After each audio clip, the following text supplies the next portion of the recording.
Hello, everybody. Hi. Wow. Is this thing on? Yep. Oh, it's on. Hi. How's it going? Welcome to the Cubist. My name is Bill Corey. I am the Cubist, and it's been forever since I have done one of these. And we'll talk about why that is and what's going on over the span of this next hour.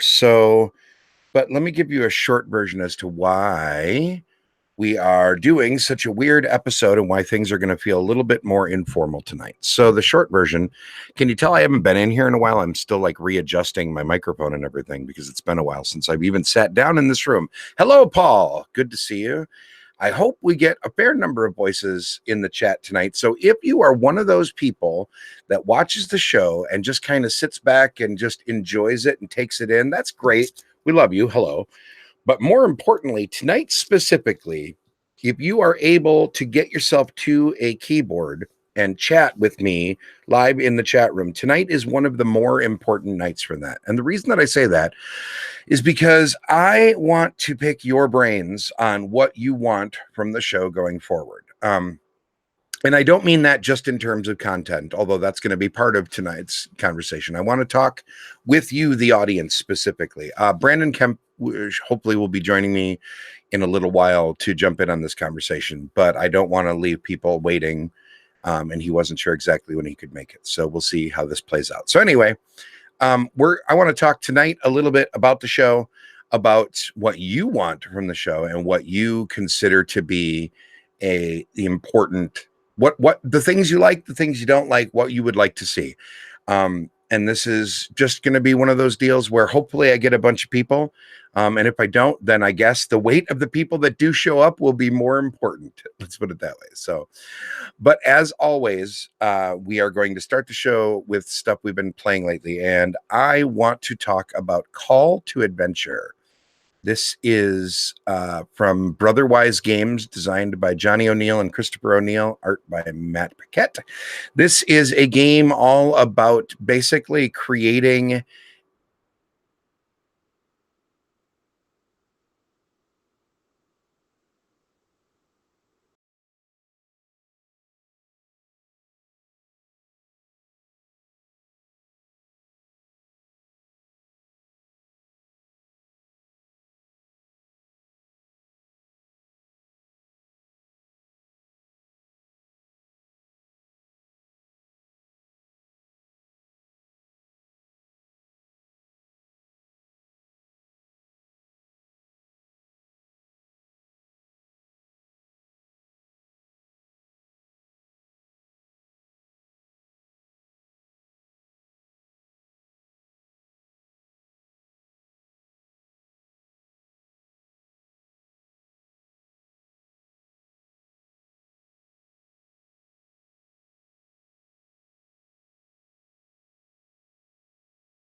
oh, there I am. Hello. Okay, sorry, my internet died there, and I had a backup plan in mind because I've had texts coming out here for weeks trying to. Yep, I'm back. Thanks, Paul. Yeah, my internet has been, as usual, less than stellar, amazingly. So, it's amazing when you live in a small town in a fairly rural part of the country. Um, you don't have very many options when it comes to high speed internet, and you kind of deal with what you get. And the sad thing is, I am actually better off, I think, just using my phone as my hotspot here at the house than I am even bothering to pay for cable service. It's terrible. Anyway, long story short, I don't know where you caught me, but basically you're creating a fantasy character, and you're doing so by putting cards in your origin, your motivation, and your destiny acts. And at the end of the game, those cards are worth both what is it? Glory and infamy? No, villain, heroic and anti-hero points, something like that. I don't know. There's basically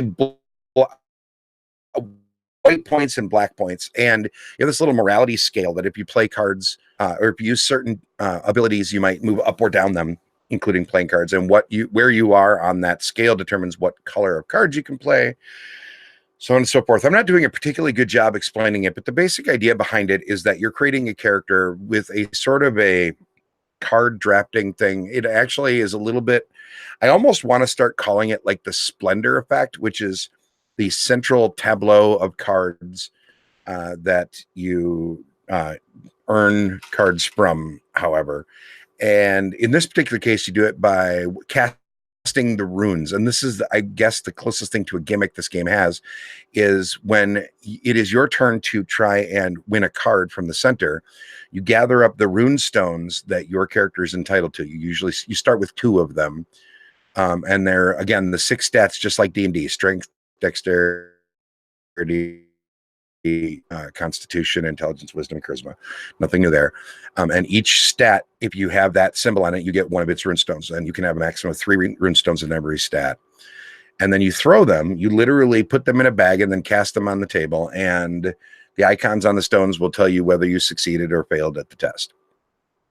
And it's interesting from a looks standpoint, but from an actual gameplay standpoint, it's a little bit frustrating. And the reason why I say that is because the runes are all look identical, except they have different colored icons embedded in them, and those colors are not super visible at a distance. So you end up having to grab the entire tray, and they give you this little almost Mancala board kind of tray that the runes store in, but they don't give you enough for everybody to have their own set. So you're passing these runes back and forth, and 3 of the runes you get no matter what test it is, and then you add your stat runes, and you can add these runes, and you might have a bunch of dexterity runes, but I don't have them, so I have to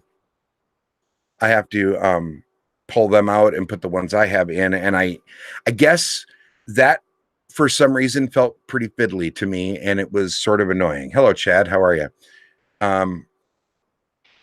But the game, fine. Here's the problem. I don't think fine is good enough anymore in 2019. The theme is good, though. Like, I really like the theme of this game. This is closer to what I wanted when Role Player came out than Role Player was, because Role Player, I've complained about it on the show a bunch. Role Player, I feel like, is too crunchy for the theme. The theme is sort of lighthearted, and you have these ridiculous traits, and you're making this borked character.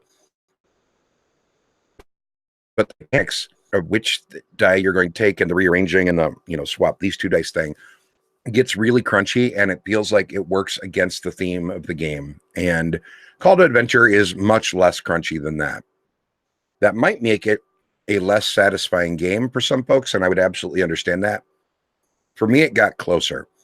Having said all that, I still think the runes are fiddly. The art's nice. I like the theme a lot. There are a couple rules that didn't entirely make sense. There are some cards that create edge cases, and this feels like this is the case always.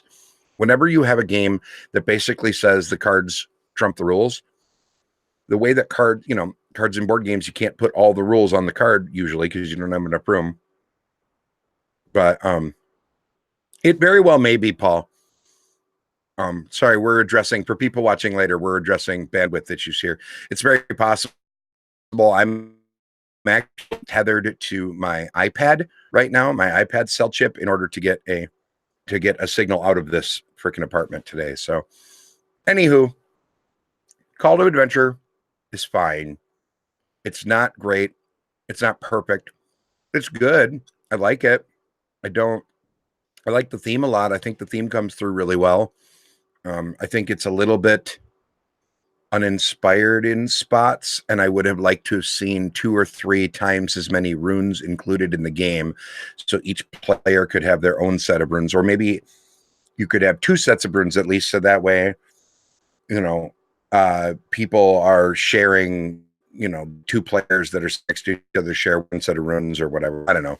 I realize I know how this goes. It adds to the cost of the game, and I understand the issue. But for me, it's fine, and I didn't hate it, but I also didn't love it. So I guess it's to play it on the Cubist scale, because there's nothing wrong with it. It just didn't really light my world on fire, and that makes me a little bit sad, because I wanted it to be. I like it better than I like Role Player. Role Player for me is a forget it. This is better than that, but I still think that it is. Oh, and by the way, I don't know. I really want people that are going to use fantasy settings to step out of their comfort zone a little bit and stop leaning on D&D truisms from 45 years ago, right? Like strength, dexterity, constitution, intelligence, wisdom, charisma. Great. We have done this 1,000 times. And I get that if you are doing it like Role Player, it made sense to just stick with those 6 stats, because you're literally using 3d6 to make your character stats. The game is all about leaning on the tropes behind D&D. I just wish that other games wouldn't necessarily do so quite so heavily, but that's a nitpick. Other than that, it's it's fine. I like the art. I think the art's very good in it. I think it does a lot of things really well. I just think that the I don't know, the mechanics fall a little bit short, and the components, although they are very deluxe and cool looking, not really my thing. So that is Call to Adventure from Brotherwise Games, a solid play it to me. The other one that I want to talk about. Oh, Chad, sorry. Speaking of role playing, next game in that world is pretty good. I think you played it like 4 times. Yeah, I'm a little bit behind on the curve on new games right now, and primarily that's just because I haven't been getting to the table, like to even just play games for myself very often. We'll talk about my schedule a little bit more, but let's just say that my schedule's been extra busy last month and a half or whatever, and we'll talk. Like I said, we'll talk about that later. I just haven't gamed enough to be able to have time to get new games to the table. It sucks. Let's talk about a game that was a big deal. I want to say end of last year, beginning of this year, and I feel like it's cooled a little bit, and that's Teotihuacan City of Gods from NSKN, designed by Danielle Tascini. I think I'm saying that correctly. I don't know. This was being called the spiritual successor to Tzolk'in, the Mayan calendar. It is thematically somewhat similar in that you have workers that you are placing in order to gather resources and then spend those resources to get points in various ways. You can either do it by building the Pyramid of the Sun. You can build, I guess they would be tombs on the Avenue of the Dead.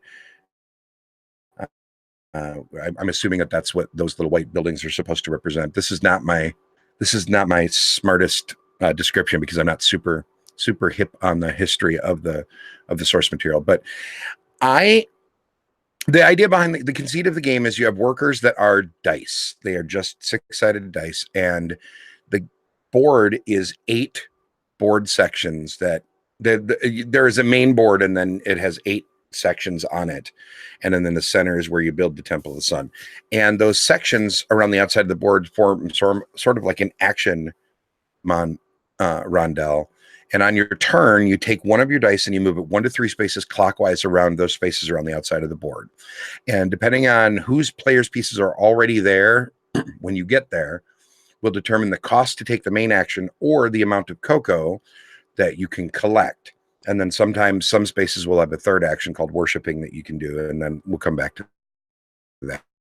Actually, let's talk about it now. The worship actions will require you to lock your die, which means it can no longer move. And you can skip it in time to unlock all of your dice for free, or you can spend 3 cocoa to unlock them and then continue. The kicker, and I guess the main conceit of the game, is that if you have more dice in a space when you go to take the action, you will get a better version of the action. You'll either get a discount on the action, or you'll gather more things, or you'll be able to take the action more times or something, depending on what the space is. And so there's this balancing act behind, but you will also make the action more expensive in terms of cocoa to take. So yeah, I'm going to be dealing. There's going to be bandwidth issues probably through this whole thing because I don't know. But anyway, so you move your dice around and then dies in a space where an action happens. It has a chance of leveling up, and you literally just spin the die up 1 pip. And when it reaches 6, it ascends, i.e., the person dies, I guess. And you gain a little bit of progress in the Avenue of the Dead, and you get a benefit, and then your die sort of reincarnates back at the starting space. And you rinse and repeat until eventually you hit an eclipse, which is the scoring round, and then 3 eclipses, and that's the end of the game. I wanted to love this game, which I guess will probably spoil some of the game for you. Or some of my thoughts here. I wanted to absolutely love this game, and I still don't hate it. But I don't think it's as good as its predecessor. Now I'm looking in the chat, and Chad hated Tzolk'in. Chad, if you hate Tzolk'in but wanted to like it, you might like this one, because I think that this has the theme of Tzolk'in without nearly as interesting of choices. I love Tzolk'in. It has been a perennial top 10 game for me, often as much as like top 5. And I really, really like the gears and how they force you to plan ahead and play for 2 or 3 turns from now instead of just playing for the moment. And I feel like Teotihuacan strips a lot of that out and makes the game a little bit more tactical and less strategic. And that is not a selling point for me. Now, it's pretty-ish. It has some production issues in my ever so humble opinion as well. I don't like how the board is laid out at all. You have to put your dice on the space in order to take the main action, but the entirety of the space is filled with the information based on the action you're taking. So in the first couple games, you it feels like you're pushing the dice around after they've been placed just so that you can read the chart where the dice are, and that is annoying. I want the board to have dedicated spaces where the dice go, and I don't. That's just a dumb production issue to me. That just feels like like somebody should have stepped in and said, "Hey, maybe there should be dedicated spaces for it on the board." That bothers me a little bit. There are a couple other rules that to me didn't feel like they were well explained. Like there are icons that appear on the board where the Pyramid of the Sun is being built that look like they aren't really icons. They're just placeholders, but I think they are icons, but they aren't icons that match anything else in the game, and that wasn't 100% sure. So I don't know. It just felt like there were a couple little edge cases. Also, there feel like there are a couple dominant strategies that it's really hard to get away from. And this is a concern that I have had in my gaming career for a long time, which is that I'm okay with your game having a couple. I obviously if you've been paying attention to my tasting games at all, you know that I tend to like really sandboxy sort of games, where there are a million different ways to get points.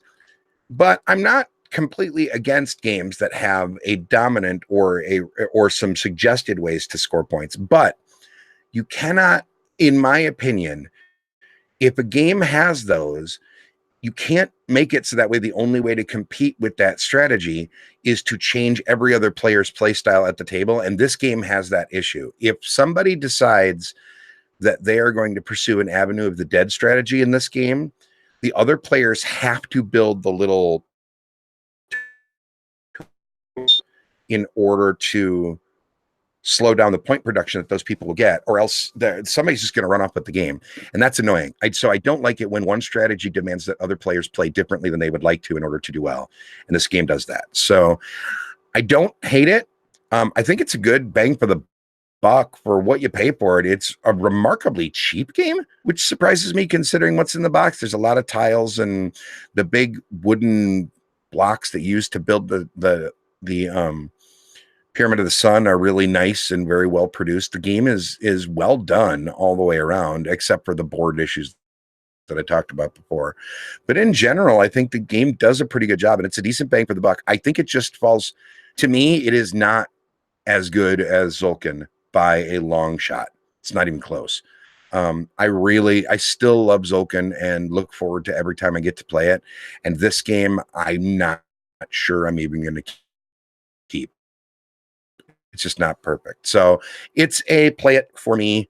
I think it's fine. And if you didn't like Zulkin because it forced you to plan too far ahead and you thought the gears were annoying, you might like this one better. For me, it's the other way around. So, all right, Chad and Paul, you guys are going nuts over there. Yeah,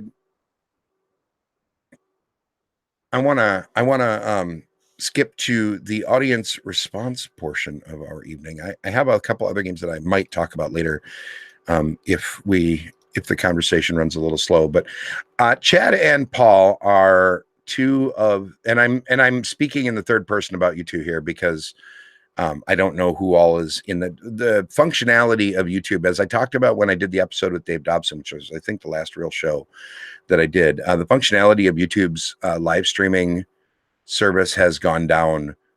They have eliminated some features which I find incredibly annoying, and so I don't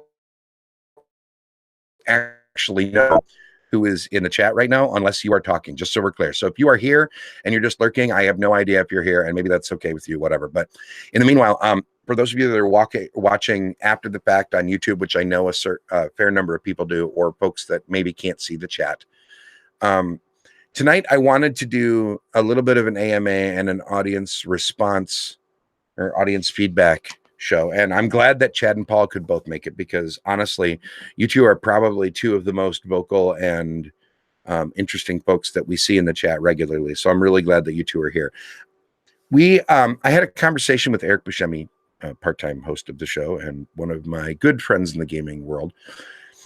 And we've talked a little bit today, and my schedule has gotten really weird over the last few months. You may have noticed that I have, if you pay attention to my social media, which whatever, you've probably noticed that I've been doing a lot of traveling. I've been all over the country, and will continue being all over the country for my job. Working, I do corporate events where basically I'm part of the production staff where I do game shows for people's events.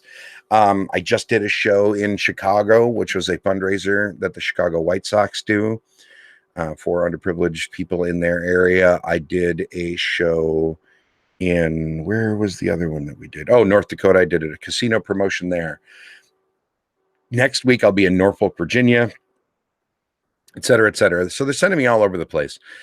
And what that is causing for me is a really, like, my schedule has gotten really stupid. The reason that it was a Monday night show in the first place is because Monday nights was a really chill day for me. And now, not Monday nights is more of a recovery, oh God, I think I'm dying kind of day. And so it's been really hard to kind of keep up the motivation to keep doing the show. And so we went on this inadvertent hiatus for about a month.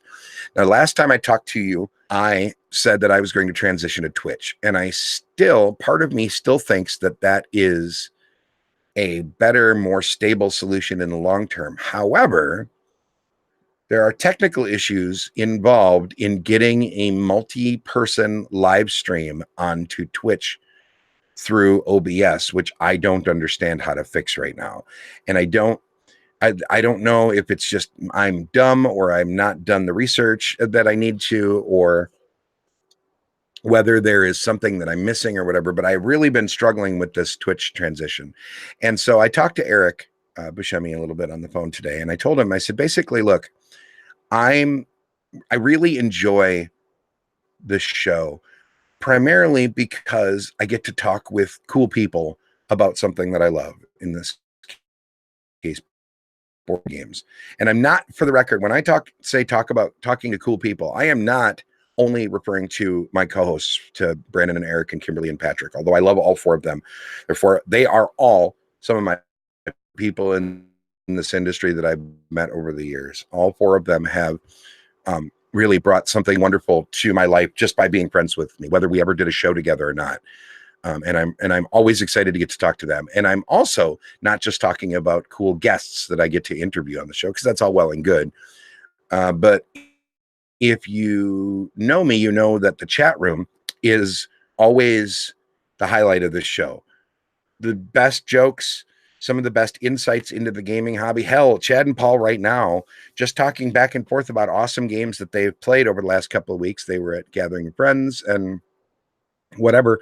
The chat room is a wonderful source for this show, and it is the reason why the show has endured as long as it has, because we have built up a small but pretty loyal following of people that enjoy the show, and we're watching it week after week after week, and are okay with the occasional rambling and Bill babbling and Kimberly giggling about whatever, and Patrick and his puns and whatever. We have our own weird little niche here, and I don't want to screw that up. So Twitch would be more stable, and it would probably be a long-term, more viable solution. But I also know that some folks don't want to deal with another platform. They have a YouTube channel, they've already subscribed, they have a system, they can watch it. Like, I know we have some folks that watch us on Apple TV because there's a YouTube app in there where they can watch it live on their big TV. A few people that do that watch the show regularly there. So hello, Apple TV people, how you doing? I haven't forgotten about you. But what I don't want to do is change the format of the show for my own reasons and abandon the audience. And I needed, I guess, Eric to kind of remind me of that. So we talked a little bit today, and he suggested, and I agreed, that we should talk to you, the audience, the people that have been watching the show, and see, do you want, like Chad, I know, has said numerous times that Twitch would be a good solution. And obviously, I think I have a pretty fair idea on what Chad thinks here. But I also want to hear from other people that are watching the show after the fact. I want to know if, because I want live conversation with the chat. Half the reason that we transitioned to YouTube 3.5 years ago, or whenever it was because I wanted to be able to talk to people live. And I don't want to lose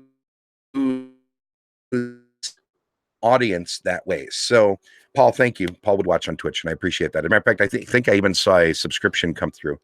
Not that I've done anything with it yet, but I think I saw you subscribe to the channel. So I want your opinion. So what I want you to do is, if you are watching this show, I put these calls out fairly often on the show. And if you are here in the chat, so Paul and Chad, you are exempt from this, because I know you're sitting right there with a keyboard in front of you. You can just type to me right now. But if you are watching this and you are not in the chat tonight, I would really like you to email me, please, thecubistpodcast@gmail.com.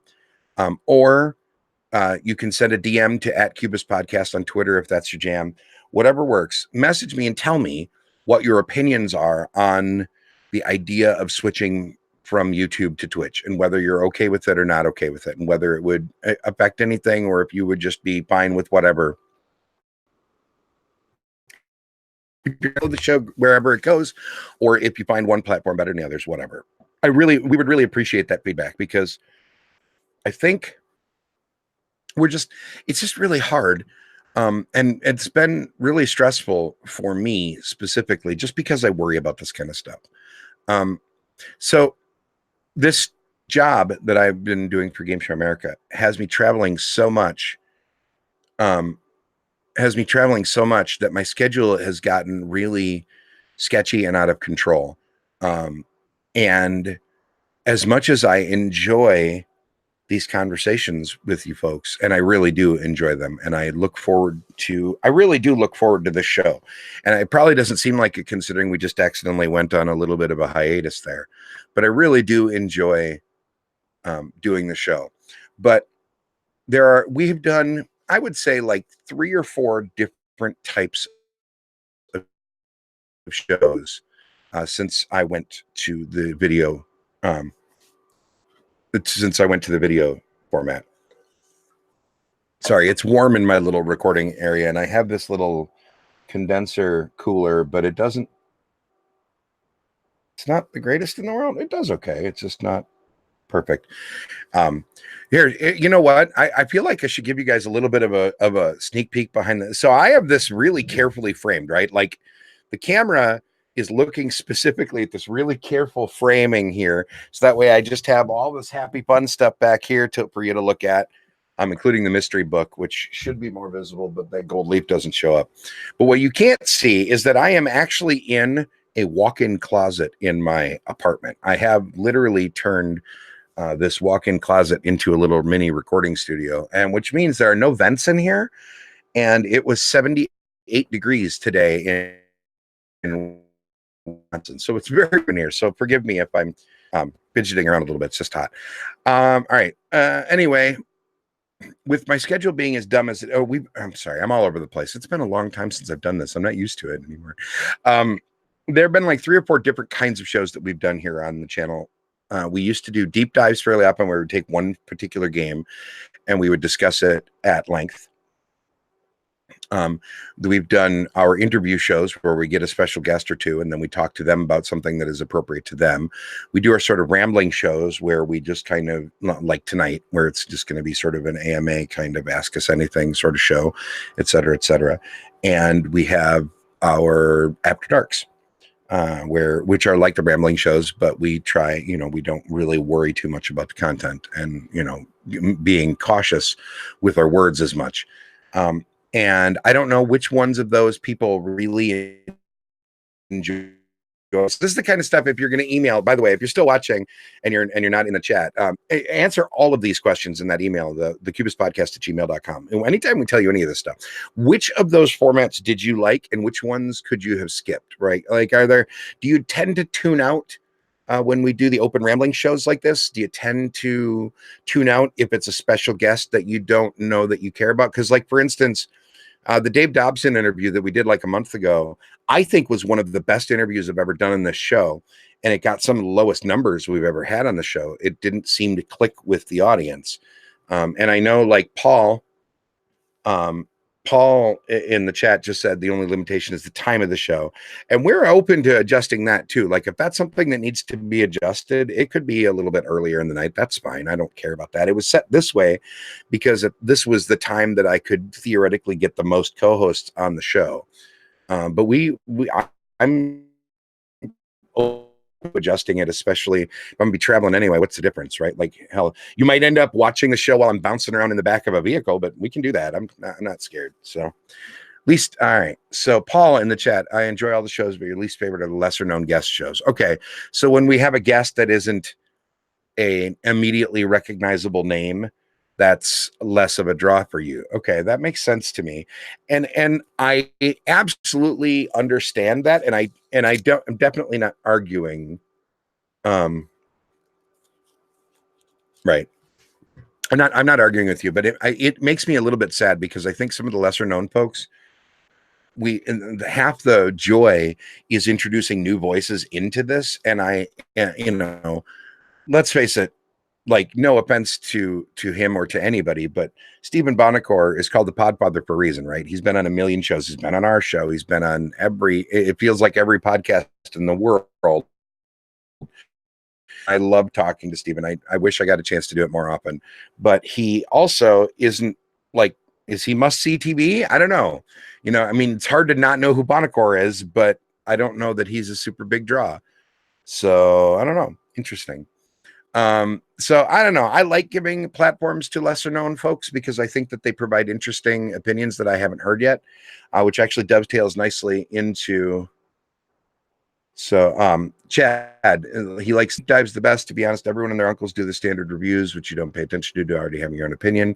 Value why you like the game over that, but the whole here's the rules and the basic overview is kind of droll. Yeah, I don't disagree. The reason I do the rules and the basic overview thing is, Chad, and this time I am specifically talking to you for a hot second. I wonder if you are the outlier here because you are so deep into the board game hobby, and I don't think everybody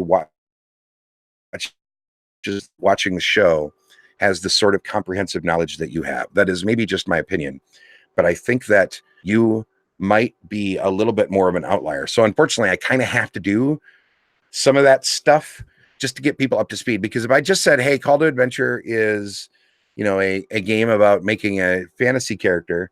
So that's all well and good, but it doesn't tell anybody if I'm going to tell them whether they should buy it or just play it. I feel like I kind of at least got to give them a breakdown of what the game is. So yeah, I'm not going to lie, it's not my favorite part of talking about a game either, but it is sort of an important part for folks that maybe aren't quite as deep into the hobby as maybe you, and I guess to a lesser extent I am. So come here for the coast and chat room interactions. Yeah, I agree.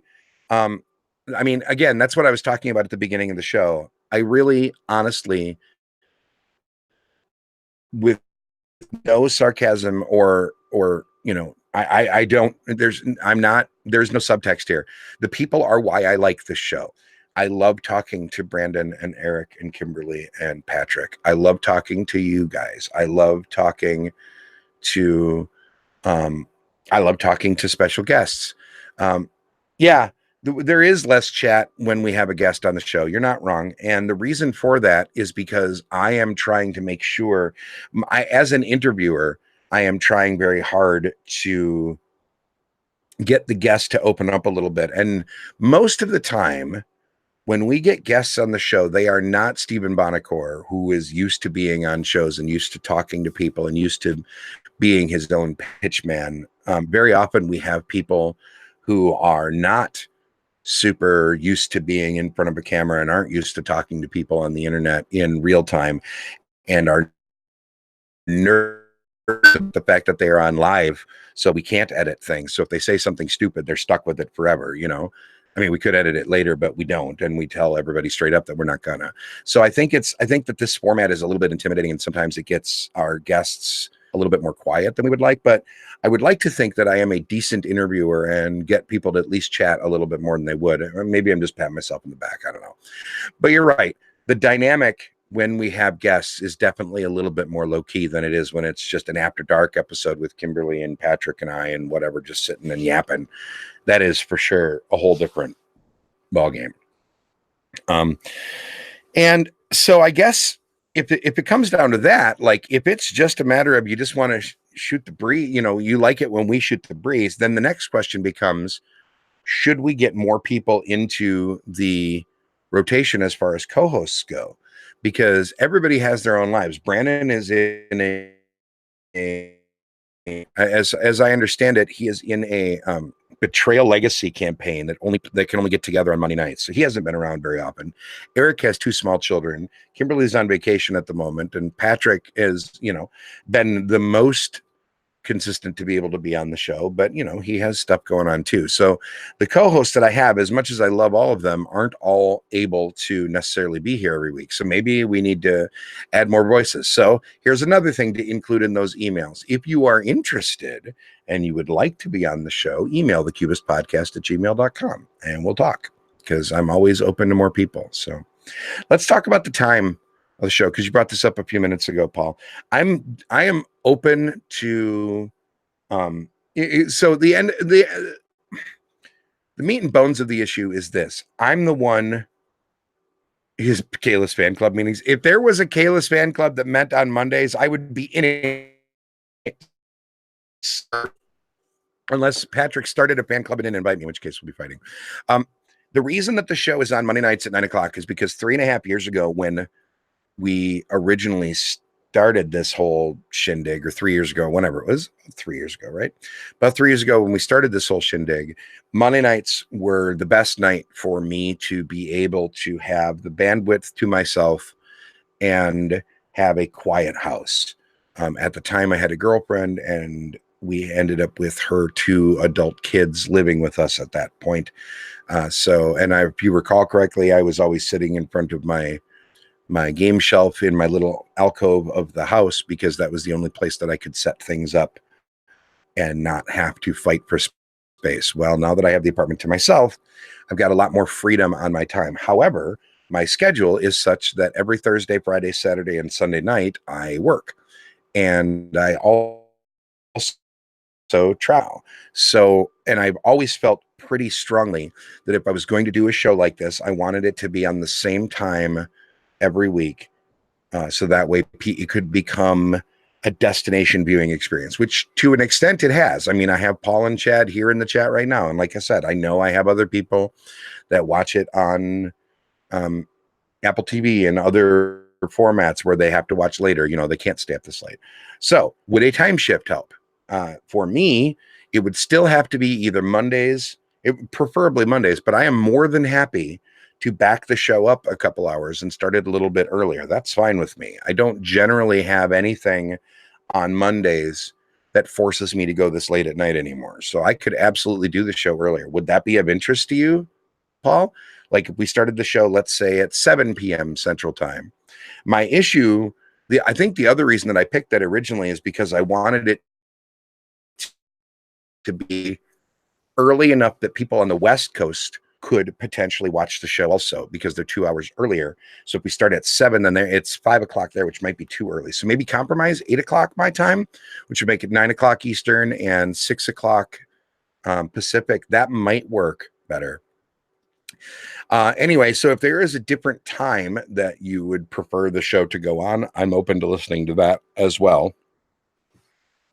Paul says, I'm sorry, I'm catching up. Paul and Chad type faster than I think very often. I would still watch the guest interviews, but don't need to catch those live. Okay, see, and that makes me sad because like the guest interviews, one of the things that I like that actually we pitch to the guests when they come on the show is that we have a chat room that can ask them questions and can prod the conversation. And we have a couple people in the chat that do that pretty regularly, like Ben Detloff is pretty good about asking lots of questions in the chat when he's able to watch the show live, and we've had a few other people that have done that, and I like that kind of stuff. But yeah, if that's not, I mean, if that isn't doing, no matter what I want it to do, if it's not doing what it should do, which is, furthering the conversation, or if it isn't super compelling, I need to know that too. So, all right. So anyway, so we've talked a little bit about the time and why we're there. I think maybe I'll discuss it with the co-hosts and see if they have opinions on any of this. But I think I could stand the idea of backing it up to 8 p.m. instead of 9 my time Central. I think that would be all right with me because I don't feel like that would screw anything up too hard for me, and it would probably it would probably bring our viewership up a little bit just because it wouldn't be so late at night Eastern. So, and I know that the East Coast seems to have a lot of folks. So, and we've definitely had people complain in the past about how late the show goes. So very cool. All right. So I don't know, man. I'm just really, it's this is going to be a little bit rambly, and I know we've only got a few people in the chat, so that's okay. It doesn't hurt my feelings a whole lot to ramble with Paul and Chad tonight. But yeah, I miss just sitting here and talking about this hobby so much. 30 minutes earlier. So you want it to start at 8:30 instead of 9? Okay. All right. I can do that. That's probably a thing we could handle.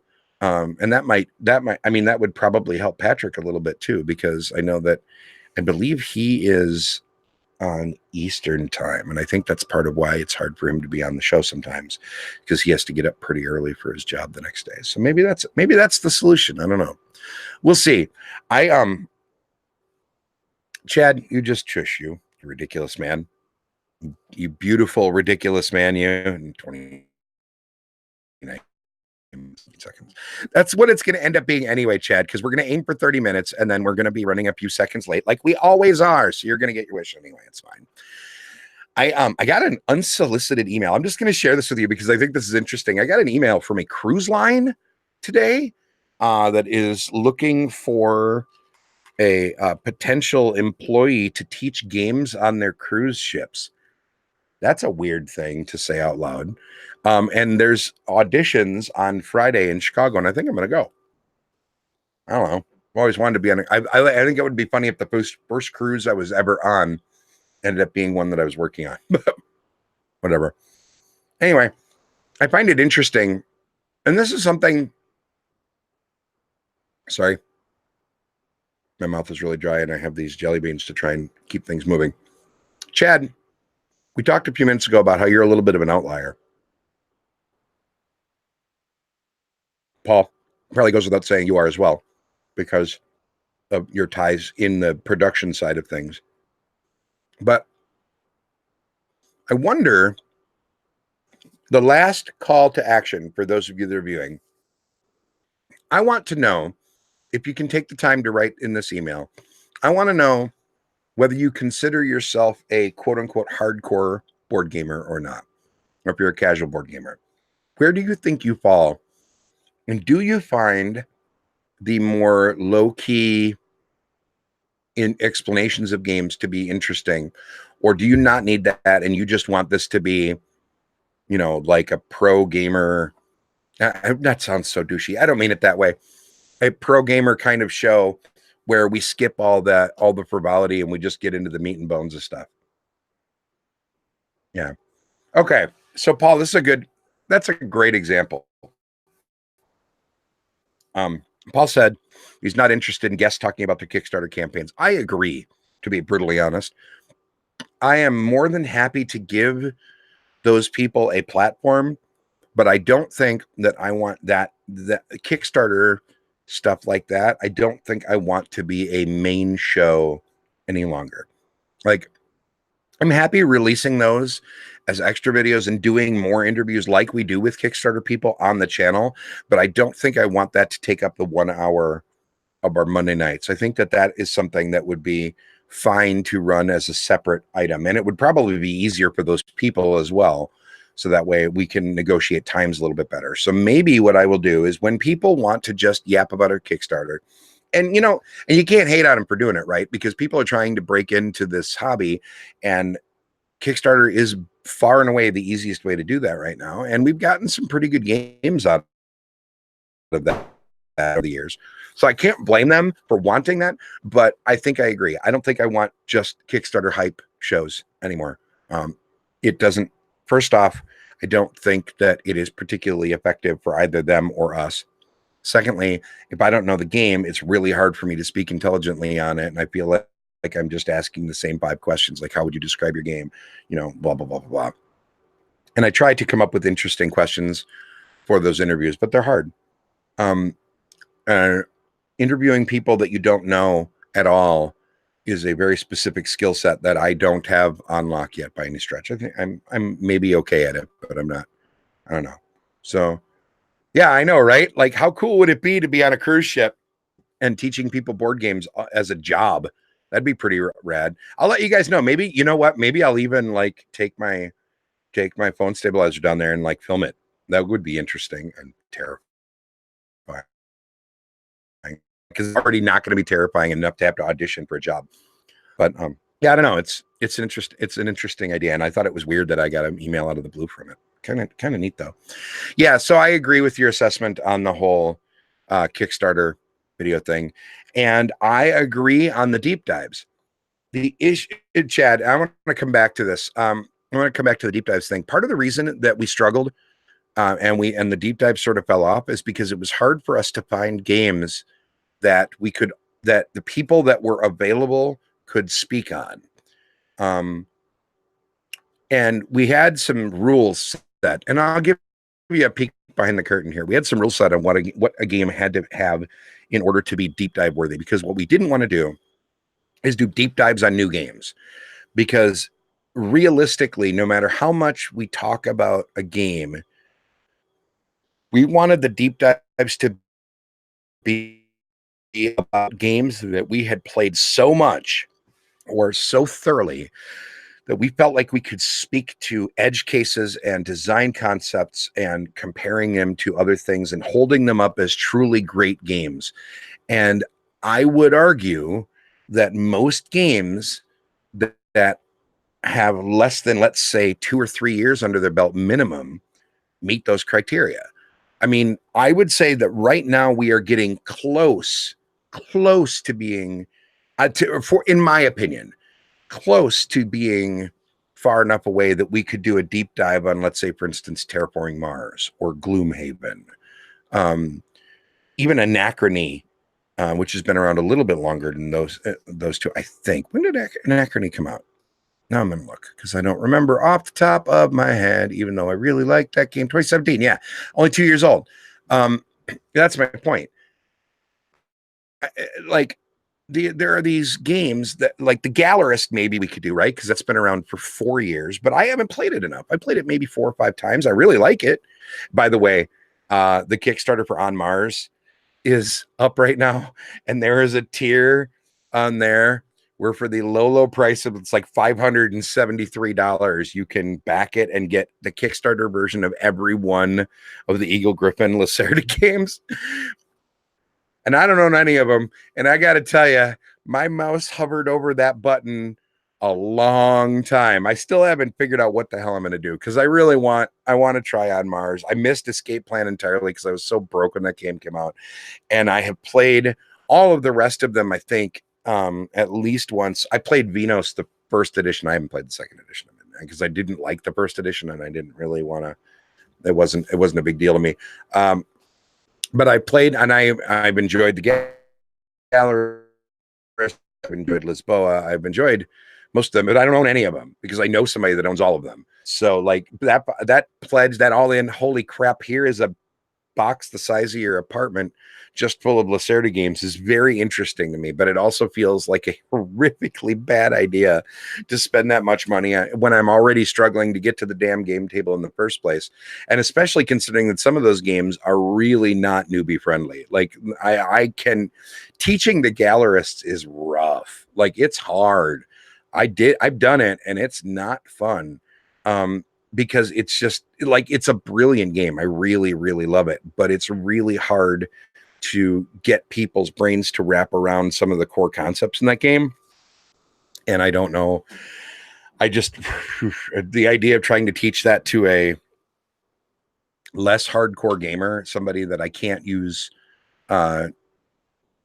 terminal to get some concepts across, is just terrifying to me. But I don't know, how amazing would that box look to just have that big old Kickstarter box? I think that would be fun. Anyway, so on the deep dives, getting back to that, sorry, it's mostly the fact that I feel like some of these games, like the games that I would want, we did El Grande deep dive. It's been done. There is an episode on it. Go back. I don't remember which episode number it was, but we absolutely did it. Because we wanted to, in matter of fact, we did it right after Eclipse, I think, because that was the whole deal, is that I thought it wouldn't be fair for me to want to do a deep dive on my favorite game without doing one on Patrick's. But we definitely did an El Grande episode. And as a matter of fact, when we did the El Grande episode, I even said that I would be more than happy to play the game again, because I think that my point in my gaming career when I played El Grande, it was not the kind of game I would have enjoyed. I still don't predict I'm going to love it, because I think it has hidden trackable information, which drives me absolutely insane in games. It is area majority, which is not one of my favorite kinds of games. It is sin. I still think it has a ton of issues, but I want to try it again, because I've come around on some other games that I hated at first. I mean, there's still a few that I could go the rest of my life without ever playing Munchkin and be completely okay with that. But if I had people sitting around, I can't believe I'm going to say this on the internet, so it's going to be held against me forever. But if I had people brought a copy of Munchkin over that weren't named Ben, don't even look at this and get any ideas. If I had people that had Munchkin and they brought it with them and they were like, I found this really cool game, let's play it, I would play it. It would make me sad, but I would play it. I would play any of those kinds of games that I have given Burn It ratings to if I'm with the right people and I know that they're going to have a good time, and I'd bite my tongue and I'd just sit and play the game. That's fine. So we've done that. So I want to go back and maybe, you know what? Maybe this year I have that would be fun. Okay. So when I do the Extra Life fundraiser in November this year, it's always a challenge to try and figure out what games I'm going to play for that, because I have a rotating cast of people that show up, and sometimes we have to devolve into party games and whatever. Maybe I will set funding goals that if I raise this much money, I will play this game that everybody knows I hate, and if I raise this much money, I'll play this game that everybody knows that I hate. And you can just watch me kill myself trying to play all these terrible games. Hi Jason, how's it going? We have a new A new contender has entered the chat room. Yes, I agree. The tower is stupid, but everybody does it. And God help you if you suggest it to people that have good memories. You're like, well, just remember, I don't, that's not how my brain works. I can't just remember how many cubes you put in that tower 3 turns ago. It's not a thing I could do. And I don't want to do it. It's not fun. Remembering things, just memorization of numbers is not fun. That's not what I want to do in the game. I want to play the game itself. So, also, it's ugly. It's just so. Anywho, maybe that'll be one of my funding goals for this year's Extra Life. Is I will just set up games that I hate. I'll just make a whole stack of them, and I'll put little signs next to them. And as we raise more and more money, I'll just keep moving the arrow down, and I have to play all of these or all of those before the stream ends. That would be fun. So, yes, you develop them all. Oh yeah, all the. I think you're a little bit either you're a little bit behind or my internet is being difficult, Paul. But if you're talking about the all of the Eagle Griffin their game Kickstarter, yeah, they're all hard to teach. Like they're tough to teach, but they're so good. Like I just want to play them. I just want to play every last one of them. I want to own them, but man, that's a lot of money. I don't know. We'll see.